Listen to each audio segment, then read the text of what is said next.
Hey guys, it is AJ Learn Spanish, and I am back with another Dreaming Spanish update video for you guys. Now, I know it's been a little while, and looking at the title of this video, I told you guys I was going to update you guys every 50 hours, and you're seeing the title of this video, and you're like, 300 hours? What happened? What happened was I ended up doing like the first 50 hours, I got from 150 to 200, and I kind of really didn't feel like much had changed. So I decided to wait another 50 hours to make a video, then I got to 250, and then from there, I was kind of like, I was getting pretty lazy, so I just decided to push it back, and here I am. I finally hit 300 hours. Well, I will be hitting 300 hours right after this. I have 1 hour left for Dreaming Spanish, and yeah, let's get into the video. So the first thing that I want to talk about is right after 150 hours, I told you guys I was increasing my daily limit from 70 minutes a day to 80 minutes a day. And that made a huge difference. I don't know what happened, but all of a sudden I felt like I can get way more input in every single day. There would be, I would say, at least 3 out of 7 days of the week, I was consistently getting more than 80 minutes in a day. I'm talking like 80 minutes, 90, 95, 86, maybe even like 100, maybe in a couple 2-hour days in there. But after I hit 80 minutes a day, it was pretty easy for me to, push it past. In terms of what I was listening to Chill Spanish, probably about like 1 or 2 episodes a day, or 3 episodes a day. I was trying to get like at least 15 minutes of my day, have it be listening, just to make it easier from watching. But yeah, so at this point, Chill Spanish was pretty comprehensible. And one thing that I did notice is that sometimes I'd listen to an episode and then the next episode, I wouldn't be able to understand it, or I'd only understand half of what is being said. I want to let you guys know that that is completely normal. I figured out that the reason why this happens is literally just because of vocab. You are just listening to an episode that is using vocab that you're either not used to or you haven't heard of before. And as Pablo says, the best way to fix that is just by listening more. At this time, Chill Spanish is pretty comprehensible. I'm able to follow along very well. I'm able to follow along while I'm doing dishes, folding laundry, a lot of that other stuff. And the biggest thing that I want to talk about from going from 150 to 200 hours is I made a decision to stay watching beginner videos. I know from my last video, I said that once I hit 150 hours, I'm going to be alternating between beginner and intermediate videos, and I could that a little bit. I was still watching mostly beginner videos, but I watched an intermediate video here and there, but I was looking at all the beginner videos that I had left to watch, and I was like, there's so many videos in beginner that I still want to watch, that I still want to have a chance to get to, and I'm watching beginner videos in a rough order from easy to difficult. So I was like, a lot of those videos that were like in the 48s and 49s, I was never going to get a chance to watch if I stuck with this method. So I decided to make it easier on myself, 1, and 2, give myself an opportunity to watch the videos and just watch beginner videos for the next 50 hours. So pretty much from 150 to 200 hours, I probably watched maybe like 10 or 15 intermediate videos, but most of the videos that I watched were beginner. And this ended up helping me out a lot. And the reason why I say it helps me out a lot is because whenever I hit 200 hours and I officially transitioned to full intermediate videos, I noticed that it wasn't as hard as a lot of people were making it seem, or a lot of people have said in previous videos. Now, what I mean by that is I'm not, by any stretch of the imagination, I'm not saying that I'm, better at Spanish than these other people. No, not at all. What I am saying is these extra 50 hours of me practicing beginner videos and getting up to those higher difficulty levels, whenever I switched over to intermediate videos, it was, to me, very similar from the switch from super beginner to beginner. A lot of people say that switch from beginner to intermediate, like super hard, and it's like, that's a place that a lot of people end up quitting because they just feel like they can't understand anything. And I didn't want to go through that. And I also had other beginner videos that I wanted to watch. So I decided to just wait the extra 50 hours, watch 50 hours more of beginner content, of easier content, that I can actually understand. And then I switched to intermediate. And whenever I did that, it felt like a way smoother transition than other people have had in the past. Now, once I hit 200 hours, I pretty much finished with Chill Spanish, kind of like low-key. Exactly when I hit 200 hours, I finished with Chill Spanish. So from there, I started watching Help Me Learn Spanish Joel, or Help Me Learn Spanish Joel. I don't know exactly the name of it, but it's targeted towards high beginner and intermediate listeners. He also has a few intermediate advanced podcasts on there. but I don't listen to those. I just listen to the high, beginner, and intermediate ones. And then towards the end of the podcast, I would listen to some of the advanced ones. But at first, I didn't really like it because it felt, I guess, quote, easier than Chill Spanish did. But as I was watching it, what he does, it's really cool what he does, because he has people on and he asks the same questions for 3 interviews in a row, and you get to see how different people answer. Or also there'd be times where I would hear him ask a question in the first podcast, I wouldn't really understand it, but by the second or third podcast he would ask the same question, and I either knew exactly what he was asking, or I was able to understand the question a lot better because I have already heard previous answers to that same question. I also increased my daily goal to 90 minutes a day. This is kind of where I stuck at for a pretty long time. And something big that happened was I was watching, as you guys might know, there's this other YouTuber called, I think her name is Angela Learn Spanish.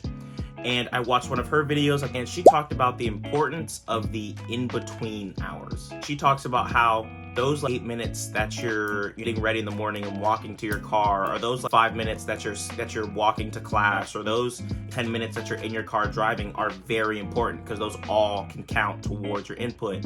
And I guess I didn't know if I should be doing that, because I knew there were little times where I could listen to Spanish for 8 minutes here, or I could listen to it for 15 minutes here, or I could listen to it for 5 minutes here. I didn't know if that was actually helpful, or if it was just better to, instead of doing that, just block out a time of my day and just sit down and watch for like 30, 40, 50, 60 minutes at a time.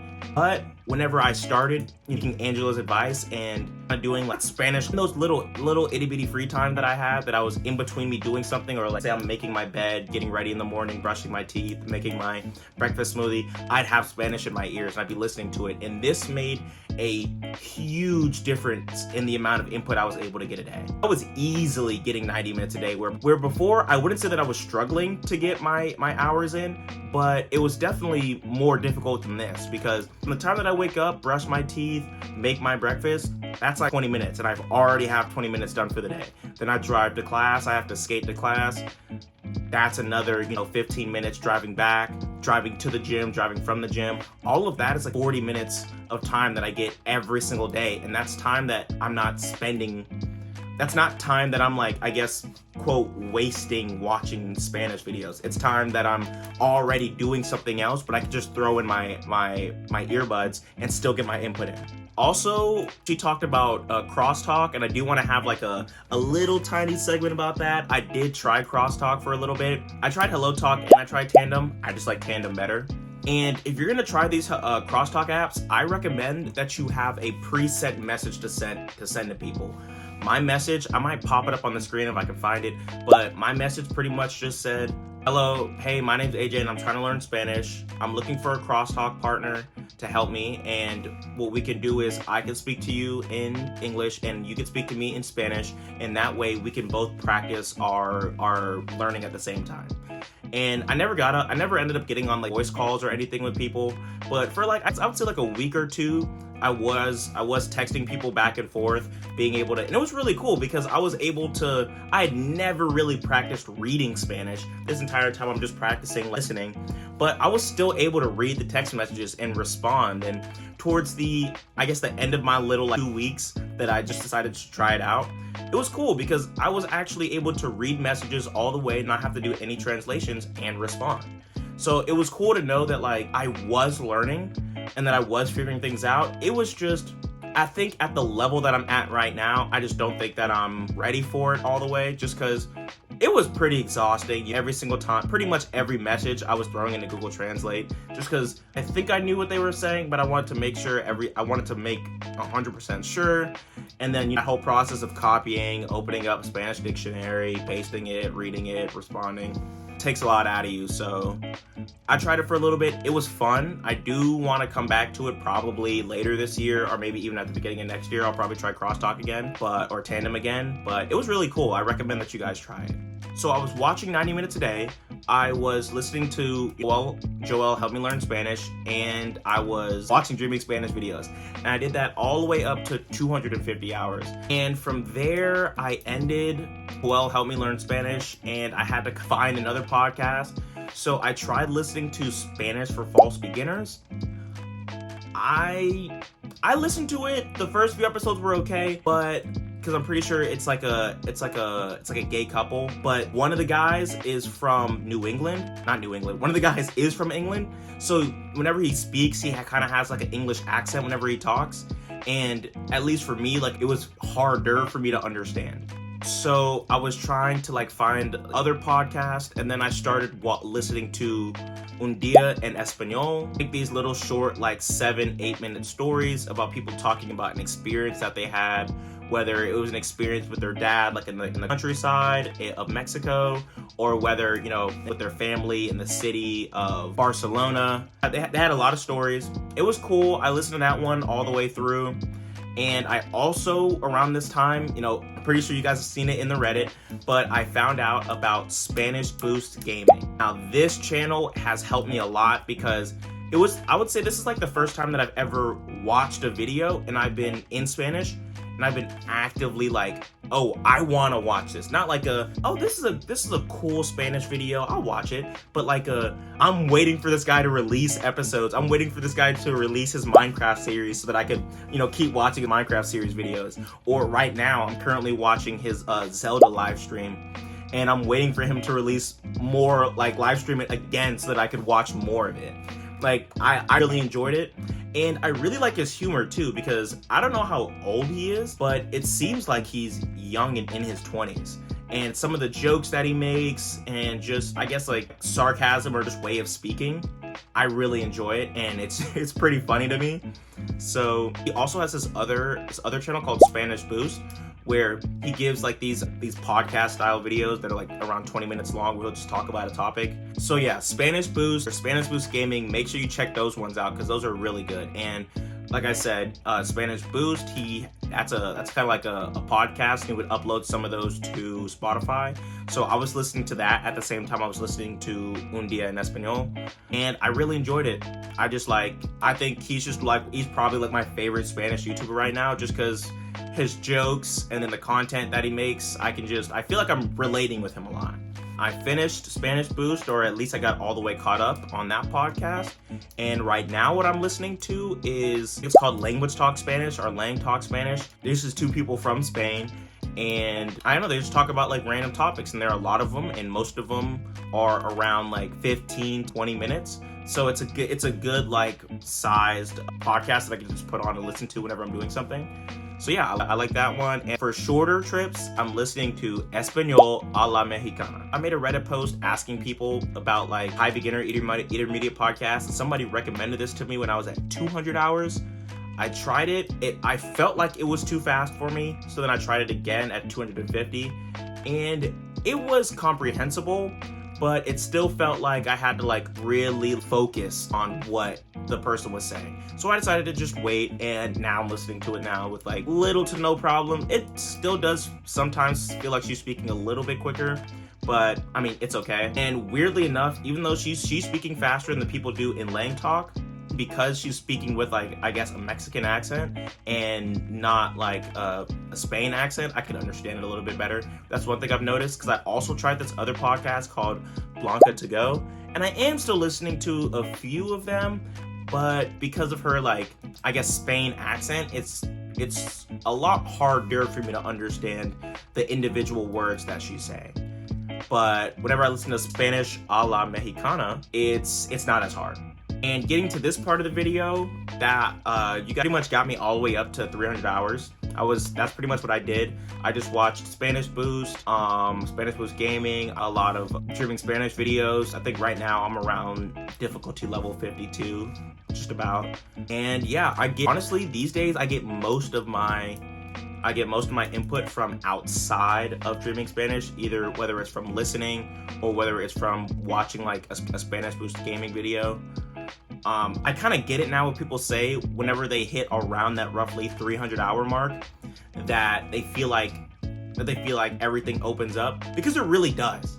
Because once you hit 300 hours, to me, I feel like you're truly an intermediate Spanish learner. Like, I think whenever you hit 150 hours and even 200 hours, you're not really intermediate. You're really a high beginner, and you're able to listen to you're able to listen to pretty much every beginner podcast and some intermediate podcasts. But once you hit 300 hours, most intermediate podcasts you can listen to. And that's kind of what I'm finding out right now, because I remember whenever I was looking for a podcast at like 200 hours, I was like, frantically trying to find something that I could understand. But now that I'm at 300, there's so many options. And now it's like there's so many options to where it's like I'm trying to pick and choose which ones are gonna be the best for me, which ones I actually like more, instead of just what's available. Let me watch everything there, and then let me try to find the next one that's available. I do kind of want to talk about podcasts and kind of how I look at podcasts, and even what podcast you should be watching around when. Every time I'm listening to a podcast, it's normally while I'm doing something else. I'm normally either up in the morning doing something, I'm washing dishes, making my bed, folding clothes, I'm driving to school, I'm skating around school or to my classes. I'm normally doing something whenever I'm listening to a podcast, which means that it can't be at the same difficulty level as Dreaming Spanish videos. Now, I can watch a harder Dreaming Spanish video because I can understand more through context, because obviously it's visual, I'm able to see. But when it comes to audio, you're just listening. So I feel like the podcast that you're listening to, I recommend having it be easier. Like, you shouldn't really have to lock in and focus on what they're saying in order to understand. You should be able to just casually go about your day or casually do something that doesn't require too much effort and still be able to understand. That's why I didn't try to listen to Spanish or Español a la Mexicana, because it felt like I really had to focus on it in order to understand. But now I don't have to. But at 200 hours, it felt like I really had to focus to understand. But yeah, that's just my personal thought about how people should use podcasts. And also for me, I don't want to have to focus, because really focusing and trying to understand what they're saying takes a lot of mental energy out of me. And if I'm going to be listening to this podcast for at least an hour a day, I don't want to be straining and focusing, trying to listen to exactly what they're saying. I should be able to go about my day and then just understand. And now here are my tips for what podcasts you should be watching when. And for the ones that I don't mention, I'm going to pop them up here on the screen. Well, actually, I'm going to be popping them all up on here on the screen and putting them in the description below. I would say if you're in the super beginner range, you should probably only be listening to Cuéntame. Maybe Hoy Hablamos Básico. You could try that one out too, because that one I heard they speak pretty slowly. But I would say just stick with Cuéntame. If not, just stick with the videos. And then once you hit beginner, so after 50 hours, I recommend again Cuéntame. I recommend Hoy Hablamos Básico. I recommend How to Start Spanish. I listen to that one in the shower right now. So even though it's rated for like beginners, it's pretty easy. I listen to that in the shower. How to Start Spanish, but that one sometimes it can be a little bit more difficult just because of the vocabulary sometimes and the topic. There's another one that I'm thinking of, and I can't remember the exact name, but I am gonna pop it up here so that you guys can see it. I would say once you hit 150 hours, I would still be listening to those same podcasts that I mentioned just before. And on top of that, I would probably add in Chill Spanish, just because in the Chill Spanish podcast, he speaks a little bit more casually. So sometimes he doesn't like all the way enunciate his words, or sometimes he might, speed up, slow down a little bit. And that's fine. Like, that doesn't make it a bad podcast, but for beginners, it can make it a little bit harder to understand. So I recommend probably not starting Chill Spanish till at least I've hit 100 hours. To me, I say 130, 40 hours. That's probably around where you should start listening to it. After 150 hours, I recommend everything I said before and Joel, Help Me Learn Spanish. That one's really good. And then after 200 hours, I recommend, obviously, Joel, Help Me Learn Spanish. I recommend at 200 hours, I recommend you start listening to the Spanish Boost podcast as well. At 250 hours, this is kind of when you can start to branch off and kind of listen to a lot of different things. Like I said, I was listening to Spanish for False Beginners. If you're fine listening to the English accent, Spanish for False Beginners is really good. Español a la Mexicana, obviously. Language Talk Spanish, I would recommend. And if you like the Spain accent, La Blanca podcast. And like I said, I have more. I'm gonna post them up here right now so that you can see. These are just other options that I've seen. And I've also found these options on the spreadsheet. If you don't know what the spreadsheet is, in the Dreaming Spanish Reddit, they have this spreadsheet that has a whole bunch of content outside of Dreaming Spanish and kind of like where you can find it. Actually, that's what I'm gonna do. I'm not linking anything. I'm not linking anything, but I will link the spreadsheet, and everything is on the spreadsheet. Everything's on the spreadsheet. Whether it might be under 150 hours, or it might be under 50 hours, or it might be under, that's it. It might be under 50 hours, or it might be under 150 hours, but we'll see. And yeah, that's really it for right now. So right now, I finally made it to 300 hours, and pretty much I'll probably update you guys at 450, and then probably 600. 450. Ooh, actually. We'll see. Right now, I'm doing 100 minutes a day. I decided to increase it. And by next semester, especially next semester, next year, I want to be doing 2 hours a day. But yeah, so if you have any questions for me, leave them below. And see you guys at 450 hours.